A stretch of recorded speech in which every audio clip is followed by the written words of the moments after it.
Good day, and welcome to another edition of the Military and Foreign Affairs Network. I'm your host, the voice of reason. So, in this episode, I wanted to try and compare and contrast some issues that are being reported in the mainstream media. Specifically, if we go to the Gaza Strip, there is a large amount of coverage on that ongoing conflict between Israel and the Hamas organization. And roughly over the past 11, 12 days, a few hundred people have lost their lives. I believe the last count was in excess of 250. Probably many more will be eventually recovered.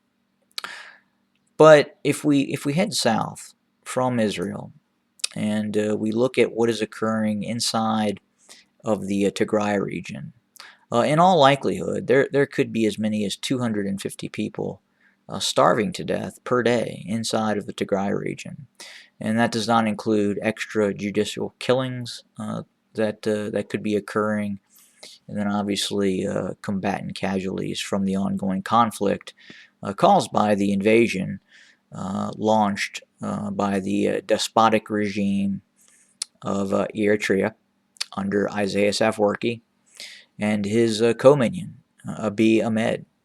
And it would appear that indeed Ethiopia proper is heading towards the same sort of despotic regime that exists inside of Eritrea as well. But furthermore, the human toll that is occurring inside of the Tigray region, and at the same time, even inside of the Eritrea and other areas of Ethiopia, are absolutely horrendous. Many peoples have fled Eritrea and were inside of refugee camps inside of the Tigray region. And many of those folks, after the invasion by the Eritrean forces into the Tigray region, by the Ethiopian forces into the Tigray region, have disappeared. Thousands and thousands and thousands of people have simply ceased to exist, and we don't know where they are.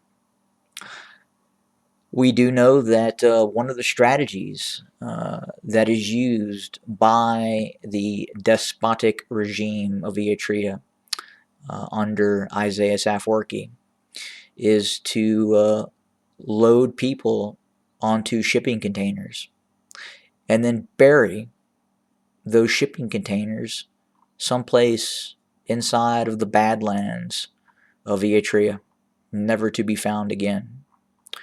There is no due process in Eritrea. There is no rule of law.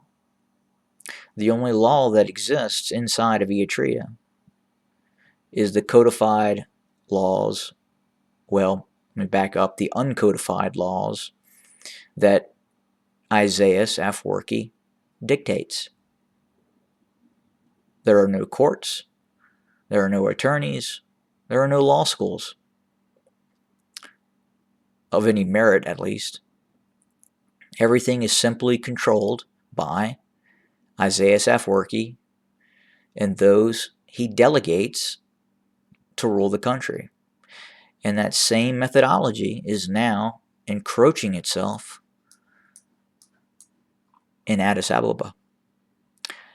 And many of the activities and actions we are now seeing inside of Addis Ababa, inside of Ethiopia, are many of the same types of activities that we saw in the days leading up to the ascension of Isaias Afwerki into that totalitarian regime that now exists. So if I was living in Ethiopia and I believed in democracy, in the rule of people, of the people, then I would be incredibly concerned by the relationship that now exists between Isaias Afwerki and Abiy Ahmed. These two have become very close. They have met multiple times. There is an open line between the two. The militaries are now cross-connecting And in many cases, again, as I had mentioned before, the Eritrean army under Isaias Afwerki has full operational control inside of the Tigray region.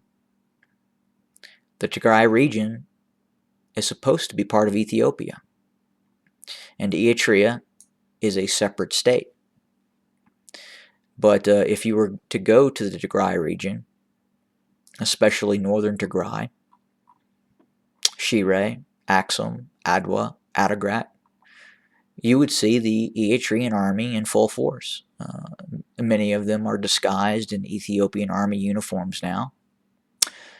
But those same sorts of policies that exist inside of Eritrea, the same despotic policies, are now in full force inside of the Tigray region. And you can very much expect that you will see those policies move further south towards the capital of Addis Ababa, if you're a Romo Finfine.